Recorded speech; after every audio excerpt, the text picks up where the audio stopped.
श्री गणेशाय नमः। ओम नमो भगवते वासुदेवाय। नमस्कार भक्तों, आप सभी का स्वागत है मेरे Vithal soulful journeys with Sadhana channel में। आज हम श्रवण करेंगे भगवान श्री हरि को प्रिय पुरुषोत्तम मास की पावन कथा का। यह कथा पद्म पुराण और स्कंद पुराण में वर्णित है। जो भक्त श्रद्धा से इस कथा को सुनता है उसे भगवान विष्णु की विशेष कृपा प्राप्त होती है। तो आइए भक्ति और श्रद्धा के साथ पुरुषोत्तम मास कथा का शुभारंभ करते हैं। बोलिए श्री पुरुषोत्तम भगवान की जय। प्रिय भक्तों, आज पुरुषोत्तम मास महात्म्य में हम अध्याय 9 का श्रवण करेंगे। श्री गणेशाय नमः। ओम नमो भगवते वासुदेवाय। वंदे श्री कृष्ण गोविंद हरे मुरारे। हे नाथ नारायण वासुदेव। आज हम पुरुषोत्तम मास की पावन कथा का श्रवण करेंगे। इस कथा के श्रवण मात्र से पापों का नाश, मन की शुद्धि और भगवान विष्णु की कृपा प्राप्त होती है। सूत जी बोले, तदंतर विस्मय से युक्त नारद मुनि ने मेधावी ऋषि की कन्या का अद्भुत वृतांत पूछा।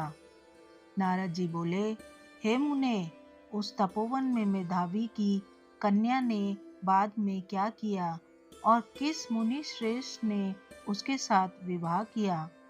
श्री नारायण बोले, अपने पिता को स्मरण करते करते और बराबर शोक करते करते उस घर में कुछ काल उस कन्या का व्यतीत हुआ। युद्ध से भ्रष्ट हुई हरिणी की तरह घबराई, शून्य घर में रहने वाली, दुख रूप अग्नि से उठी हुई, भाप द्वारा बहते हुए अश्रु नेत्र वाली, जलते हुए हृत कमल वाली, दुख से प्रतिक्षण गर्म श्वास लेने वाली, अति दीना घिरी हुई सर्पणी की तरह अपने घर में सरुंद अपने दुख को सोचती हुई और दुख से मुक्त होने के कारण उपायों को ना देखती हुई, उस कृशोदरी को उसके शुभ भविष्य की प्रेरणा से सांत्वना देने के लिए उस वन में अपनी इच्छा से ही पर क्रोधी, जिनको देखने से ही इंद्र भयभीत होते हैं, ऐसे जटा से व्याप्त साक्षात शंकर के समान भगवान दुर्वासा ऋषि आए। हे नारद, भगवान कृष्ण जी ने राजा युधिष्ठिर से कहा कि हे राजेंद्र, वह दुर्वासा आए जिसको कि आपकी माता कुंती ने बालपन में प्रसन्न किया था। तब उन सुपूजित महर्षि ने देवताओं को आकर्षण करने वाली विद्या उन्हें दी, और हे भोपाल, जिन्होंने सब देवताओं से नमस्कार किए जाने वाले मुझको भी रुक्मिणी के साथ रथ में बैलों की जगह जोता। दुर्वासा को बैठाकर रथ खींचते हुए जब हम दोनों मार्ग चलने लगे, तब चलते चलते मार्ग में अति तीव्र प्यास से सूख गए थे। तालु और होष्ट जिस रुक्मिणी के ऐसी जल चाहने वाली रुक्मिणी ने जब मुझे सूचित किया, तब कंधे पर रथ की जोत को रखे हुए चलते चलते ही पांव के अग्रभाव से पृथ्वी को दबाकर रुक्मिणी के प्रेम के वशीभूत मैंने भोगवती नाम की नदी को उत्पन्न किया। तब वही भोगवती ऊपर से बहने लगी। अनंतर उसी के जल से, हे महाराज, रुक्मिणी की प्यास को मैंने बुझाया। इस प्रकार रुक्मिणी की प्यास का बुझना देख उसी क्षण अग्नि की तरह दुर्वासा क्रोध से जलने लगे और प्रलय की अग्नि के समान उठकर दुर्वासा ने श्राप दिया। बोले, बड़ा आश्चर्य है, हे श्री कृष्ण, रुक्मिणी तुमको सदा अत्यंत प्रिय है, अतः स्त्री के प्रेम से युक्त तुमने मेरी अवज्ञा कर अपना महत्व दिखलाते हुए इस प्रकार से उसे पानी पिलाया। अतः तुम दोनों को वियोग का दुख झेलना होगा। इस प्रकार उन्होंने शाप दिया था। हे युधिष्ठिर, यही यह दुर्वासा मुनि है, साक्षात रुद्र के अंश से उत्पन्न, दूसरे काल रुद्र की तरह महर्षि अत्रि के उग्र तप रूप कल्प वृक्ष के दिव्य फल। पतिव्रताओं के सिर के रतन, अनुसुईया भगवती के गर्भ से उत्पन्न अत्यंत मेधायुक्त दुर्वासा नाम के ऋषि, अनेक तीर्थों के जल से भीगी हुई जटा से भूषित सिर वाले साक्षात तपोमूर्ति दुर्वासा ऋषि को आते देखकर कन्या ने शोक सागर से निकलकर धैर्य से मुनि के चरणों में प्रार्थना की। प्रार्थना करने के बाद जैसे वाल्मीकि ऋषि को जानकी अपने आश्रम में लाई थी, वैसे ही यह भी दुर्वासा को अपने घर में लाकर अर्घ्य पाद और विविध प्रकार के जंगली फलों और पुष्पों से स्वागत के लिए आज्ञा लेकर आदर पूर्वक पूजन कर तदंतर हे राजन, ये बाला बोली। कन्या बोली, हे महाभागा, हे अत्रि कुल के सूर्य, आपको प्रणाम है। हे साधु, मेरी अभाग्या के घर में आज आपका शुभागमन कैसे हुआ? हे मुने, आपके आगमन से आज मेरा भाग्य उदय हुआ है। अतः मेरे पिता के पुण्य के प्रभाव से प्रेरित मुझे सांत्वना देने के लिए आप मुनि सत्तम आए हैं।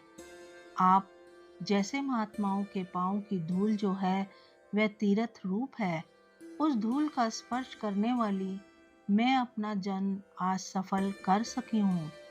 आज मेरा व्रत भी सफल है। आप जैसे पुण्य आत्मा के जो मुझे आज दर्शन हुए, अतः आज मेरा उत्पन्न होना और मेरा पुण्य सफल है। ऐसा कहकर वह कन्या दुर्वासा के सामने चुपचाप खड़ी हो गई। तब भगवान शंकर के अंश से उत्पन्न दुर्वासा मुनि मंद हास से युक्त बोले।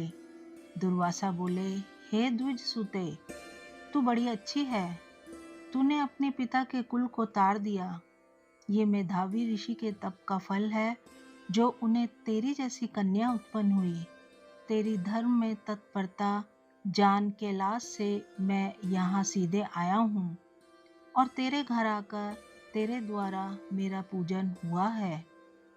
हे वरारोहे, मैं शीघ्र ही बद्रिका आश्रम में मुनीश्वर सनातन नारायण देव के दर्शन के लिए जाऊंगा, जो प्राणियों के हित के लिए अत्यंत उग्र तप कर रहे हैं। कन्या बोली, हे ऋषि, आपके दर्शन से ही मेरा मन शोक समुद्र सूख गया। अब इसके बाद मेरा भविष्य उज्जवल है, क्योंकि आपने मुझे सांत्वना दी है। हे मुने, मेरी उस प्रादुर्भूत बड़ी भारी ज्वाला युक्त दुख रूप अग्नि को क्या आप नहीं जानते हैं? हे दया सिंधु, हे शंकर, उस दुखाग्नि को शांत कीजिए। मेरे विचार से हर्ष का कारण मुझे कुछ भी दिखलाई नहीं देता। न मुझे कुछ भी आता है, न मेरी माता है, न पिता, न तो भाई है जो धैर्य प्रदान करता। अतः दुख समुद्र से पीड़ित मैं कैसे जीवित रह सकती हूँ? जिस दिशा में मैं देखती हूँ वह दिशा मुझे शून्य ही प्रतीत होती है। इसलिए हे तपोनिधे, मेरे दुख का निस्तार आप शीघ्र ही करें। मेरे साथ विवाह करने के लिए कोई भी नहीं तैयार होता। इस समय मेरा विवाह ना हुआ तो मैं फिर वृषली शूद्रा हो जाऊंगी। यह मुझे बड़ा भय है। इसी भय से न मुझे निद्रा आती है और न भोजन में मेरी रुचि होती है। हे ब्राह्मण, अब मैं शीघ्र ही मरने वाली हूँ। यह मेरा इस समय निश्चित है। ऐसा कहकर आंसू बहाती हुई कन्या दुर्वासा के सामने चुप हो गई। तब दुर्वासा कन्या का दुख दूर करने का उपाय सोचने लगे। श्री नारायण बोले, इस प्रकार मुनि कन्या के वचन सुनकर और इसका अभिप्राय समझकर बड़े क्रोधी मुनिराज दुर्वासा ने उस कन्या का कुछ हित विचारपूर्ण कृपा से उसे देखकर सारभूत उपाय बतलाया। इति श्री बृहन्नारदीय पुरुषोत्तम मास महात्म्य नवमम अध्याय। हरि शरणम। प्रिय भक्तों, यदि आपको ये वीडियो पसंद आई हो तो इसे लाइक करें, शेयर करें और सब्सक्राइब भी ज़रूर करें।